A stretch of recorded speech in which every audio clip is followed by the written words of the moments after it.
not in spite of these comments, but because of them?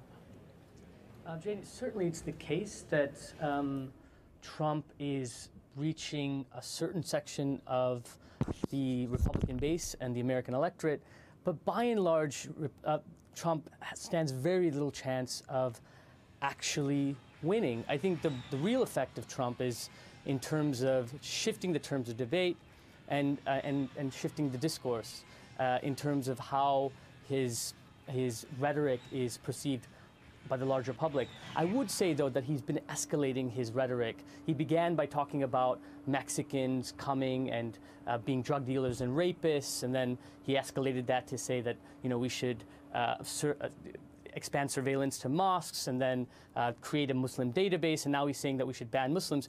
But what he says explicitly is actually part of the policy platform for the US and to a lesser extent the UK explicitly. So if you look at Obama has deported the most immigrants, mostly from Mexico and Latin America, 2 million than any other president. And in the UK, we see expansion of UKBA raids. If you look at, in terms of the number of deportations of Muslims immediately after September 11th, they were being deported explicitly because they were, or implicitly because they were Muslim.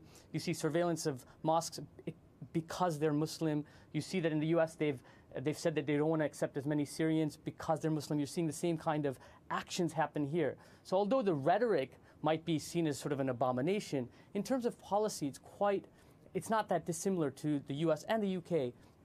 And I would say that this is the sort of logical end of rhetoric and policies that have sort of demonized and dehumanized Muslims in order to justify wars, foreign occupations, torture, imprisonment, drones, surveillance, etc. Yeah. You say that you don't think he'll win. You don't think he'll win the Republican nomination, but he is ahead in the polls. What will change, do you think? Why do you think he won't win?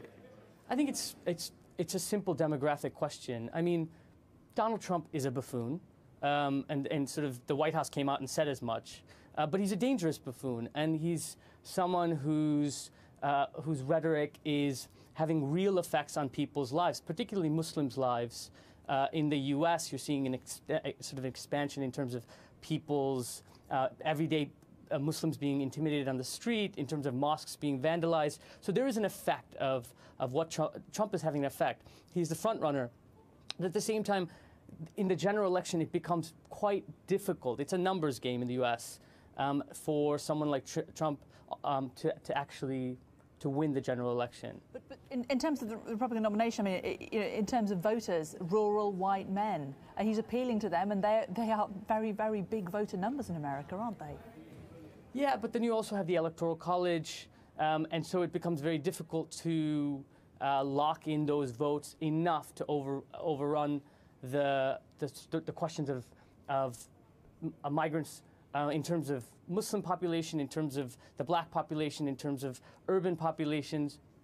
But also I think the larger question of what this rhetoric is having an effect on in terms of public discourse around migrants is an important one, right? Because it has placed a situation in which mainstream politicians are able to point to Trump and say, look at, you know, his outlandish comments are not part of our policy platform, but in general, what you see is the rhetoric around migrants are talking about, you know, humanitarian, we're the civilized ones, these are sort of barbarians. But in many ways, we have to ask ourselves, what is the debt that we owe these migrants? Where is this kind of rhetoric coming from?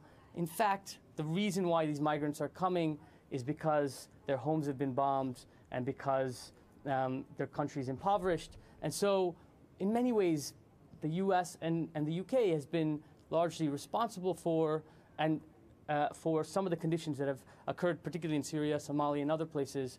And so it's the responsibility of these governments to take more migrants. But instead, we're having a debate about outlandish comments that Trump is making. That is a view, and others would dispute that view. But it's good to talk to you, Ashok Kumar, Queen Mary University. Thank you. Thanks, Jane. Still to come on Sky News.